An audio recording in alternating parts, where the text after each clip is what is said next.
Hello दोस्तों, कैसे हैं आप। आज की कहानी का नाम है बर्फ़ी।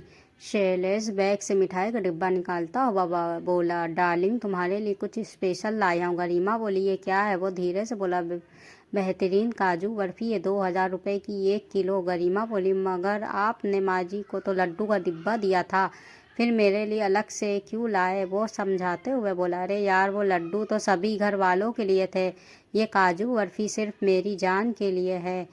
तुम एक पीस खाकर तो देखो, दीवानी हो जाओगी बर्फ़ी की भी और मेरी भी। कहते वो डिब्बे को खोलने लगा। गरिमा बोली, रुको, बर्फ़ी का डिब्बा अभी खोलना मत। शैलेश उसके चेहरे की तरफ देखते हुए बोला, क्या बात है, नाराज़ हो क्या। यूं चेहरा क्यों लटका रखा है। 10 दिन बाद घर लौटा मगर तुम खुश नहीं दिखाई दे रही हो। तबीयत तो ठीक है ना तुम्हारी। गरिमा बोली, मैं ठीक हूँ जी। मैं आपसे ये कहना चाहती हूँ, ये काजू बर्फ़ी का डिब्बा सुबह माँ जी को दे देना, अभी इसे मत खोलो। शैलेश गरिमा की आंखों में झांकता हुआ बोला, क्या बात है, घर में कोई बात हो गई क्या, किसी ने तुम्हें कुछ कह दिया क्या। गरिमा बोली, नहीं, ऐसा तो कुछ भी नहीं हुआ, बस मैं चाहती हूँ ये बर्फ़ी आप माँ जी को दे दो, मेरा अकेले खाने का ज़रा भी मन नहीं है।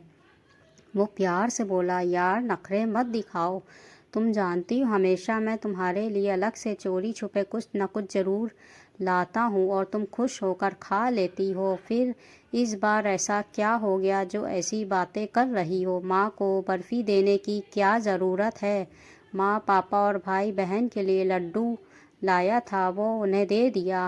वो उदास होकर बोली, पहले खा लेती थी, अब घर वालों के बिना अकेले चोरी छुपे खाने को मन नहीं करता जी। शैलेश बोला, अब ज़्यादा नखरे मत दिखाओ और चुपचाप एक पीस चख कर बताओ बर्फ़ी कैसी है।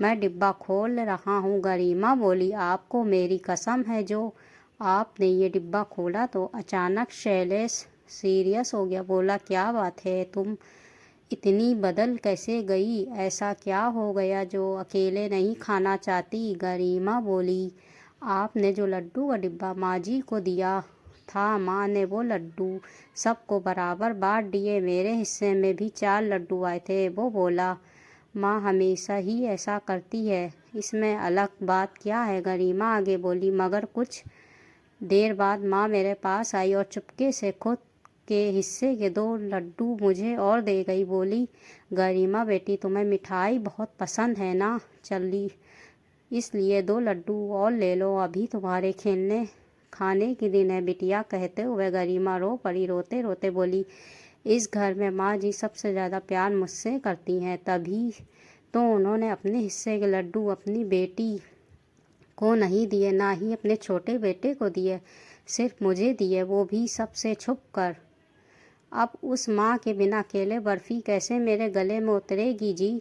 ये सुनकर शैलेश को भी साफ सूंघ गया। उसने चुपचाप बर्फ़ी के डिब्बे को वापस बैग में रख दिया और पत्नी के पास आकर सो गया। गरिमा बोली, क्या हुआ, उधर मुँह करके क्यों सो गए, रो रहे हो। शैलेश अपनी रुलाई रोकते हुए बोला, लोग सच कहते हैं, बेटे को पत्ती मिलते ही वो बदल जाता है, फिर उसे माँ बाप भाई बहन कोई अच्छा नहीं लगता। गरिमा बोली, दुख मत करो जी, अब हम नहीं बदलेंगे, हमेशा बांट कर ही खाएंगे। सुबह उठते ही शैलेश ने बर्फ़ी का डिब्बा लिया और सीधा रसोई में गया। उसने देखा माँ कोई पुराना गाना गुनगुनाते हुए चाय बना रही थी। वो माँ को बर्फ़ी का डिब्बा देते हुए बोला, माँ ये मिठाई का डिब्बा बॉस ने दिया था, बैग में ही रह गया था, अभी बैग खोला तब याद आया। माँ ने डिब्बा खोला, फिर अंदर काजू बर्फ़ी देखकर खुश होते हुए बोली, तेरा बॉस बहुत अच्छा है, बर्फ़ी तो बहुत सुंदर दिख रही है, देखो कितनी अच्छी है, केसर की खुशबू आ रही है।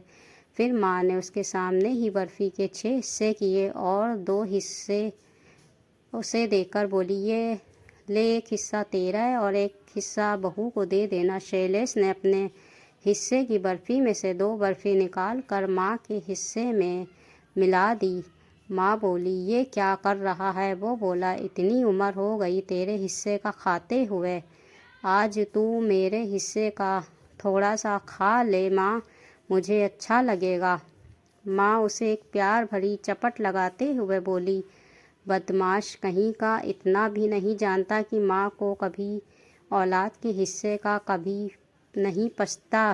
फिर माँ अपने हिस्से में से 4 बर्फ़ी निकाल कर उसे देते हुए बोली, ये ले, मेरी तरफ से मेरी प्यारी सी बहू को दे देना, उसे मिठाई का बहुत शौक़ है। गरिमा रसोई के दरवाजे पर ही खड़ी थी।